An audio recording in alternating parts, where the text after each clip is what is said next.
Assalamualaikum warahmatullahi wabarakatuh. Saya Putri Oriza Sativa akan mempresentasikan hasil kerja saya yang berjudul Evaluasi Kinerja Simpang Tidak Bersinyal Jalan Raya Manggrek Kabupaten Jombang, yang ditulis oleh Mursi Budi Ahmad Wicaksono, M. Rusli Anwar, mahasiswa atau program magister jurusan Teknik Sipil Fakultas Teknik Universitas Brawijaya. Latar belakang masalah kemacetan pada Simpang Manggrek merupakan salah satu dampak dari pertumbuhan lalu lintas yang cukup tinggi dan belum berfungsinya sistem lalu lintas yang cukup baik.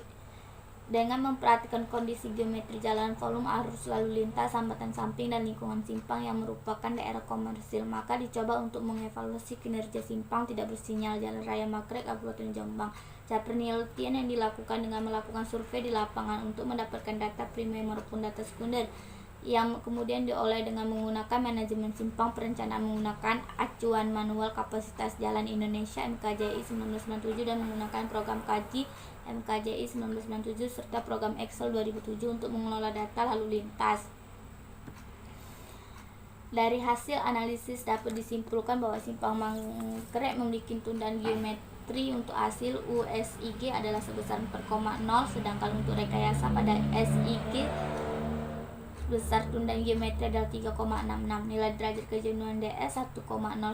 Nilai ini jauh dari nilai derajat kejenuhan yang disarankan oleh MKJI 1997 untuk simpang tak bersinyal, yaitu DS 0,85. Adapun rekayasa geometri yang telah dilakukan sebagai alternatif belum dapat mencapai nilai derajat kejenuhan yang diinginkan, yaitu sesuai dengan yang disarankan oleh MKJI 1997. Oleh karena itu kemudian dilakukan alternatif dengan penggunaan lampu lalu lintas untuk menghasilkan nilai DS rata-rata 0,77, sehingga pemasangan lampu lalu lintas merupakan alternatif terbaik dan memecahkan masalah kapasitas Simpang Manggrek.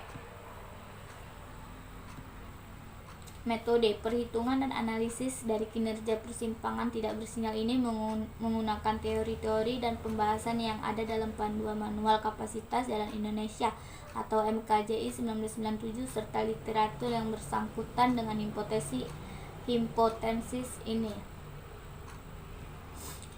Pelaksanaan penelitian ini terdiri dari beberapa tahap.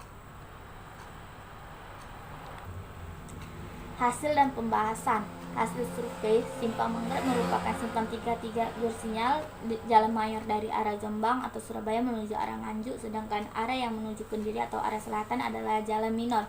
Simpang Manggrek menjadi kawasan padat karena menghubungkan beberapa perbatasan dari 3 kabupaten. Tiga kabupaten tersebut adalah Kabupaten Kendiri, Kabupaten Jombang, dan Kabupaten Nganjuk.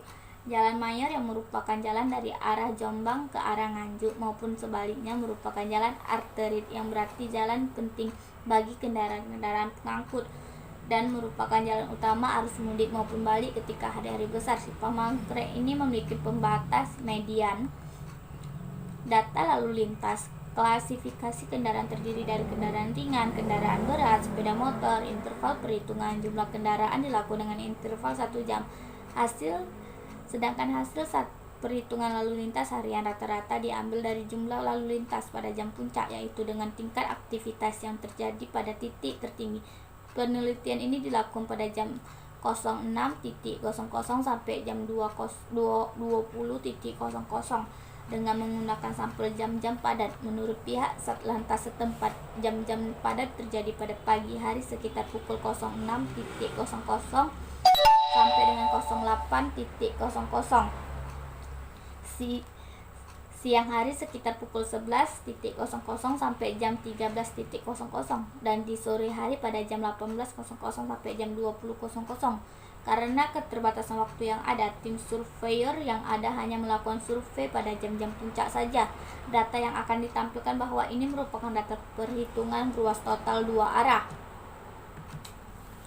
Tabel 1, tabel 2, dan tabel 3 menjelaskan bahwa dari hasil perhitungan pagi hari didapat kepadatan kendaraan terjadi pada pukul 6:10 sampai jam 7:10 dengan jumlah kendaraan sebesar 3512, sedangkan pada hasil perhitungan kendaraan pada siang hari didapat kepadatan kendaraan terjadi pada pukul 11.40 sampai 12.40 dengan jumlah kendaraan sebesar 5135 dan hasil perhitungan kendaraan pada malam hari didapat kepadatan terjadi pada pukul 19.00 sampai 20.00 dengan jumlah kendaraan 3.583. Perhitungan volume jam puncak dalam menghitung volume lalu lintas pada ruas jalan di kawasan studi dilakukan perhitungan secara real melalui traffic counting yang dilakukan di ruas jalan tersebut. Adapun lalu lintas harian rata-rata yang dilakukan adalah dengan melakukan perhitungan sederhana, yaitu dengan melakukan perhitungan jumlah kendaraan di lapangan secara langsung. Sedangkan untuk metode satuan mobil penumpang adalah merupakan kelanjutan perhitungan lalu lintas harian rata-rata di kawasan studi dengan mengalihkan hasil perhitungan dengan metode traffic count dengan standar perbandingan jenis kendaraan menurut MKJI atau Manual Kapasitas Jalan Indonesia. Analisis kapasitas jalan di Simpang Manggrek, yaitu dari nilai-nilai di atas dapat dicari C rasio pada Simpang Manggrek dapat diketahui dengan perhitungan sebagai berikut.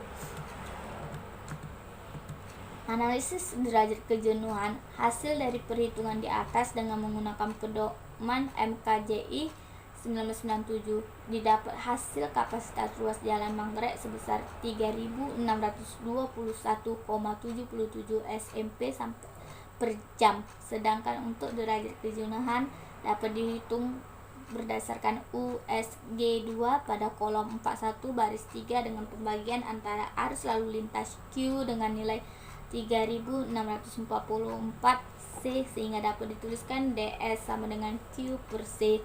DS sama dengan 3.644 per 3.621,77. DS sama dengan 1,01.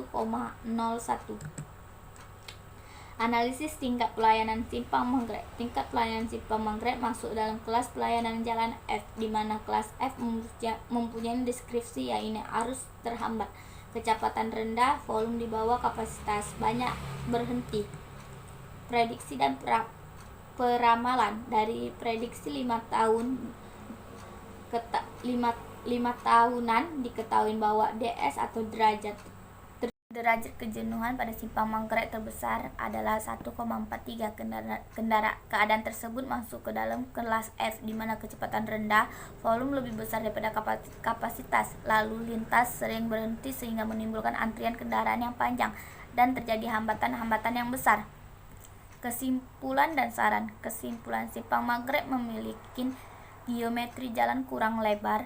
Penyempitan terjadi pada simpang ini juga ditambah dengan sering terjadi hambatan penggerakan dikarenakan aktivitas kendaraan berat yang sangat padat serta aktivitas perdagangan baik lalu lalang masyarakat yang hendak ke pasar Kartosono dan aktivitas jual beli oleh-oleh di ruas jalan menuju Kabupaten Jombang. Dari presentasi saya, bila saya ada kesalahan dalam berkata, saya mohon maaf. Sekian dan terima kasih. Wassalamualaikum warahmatullahi wabarakatuh.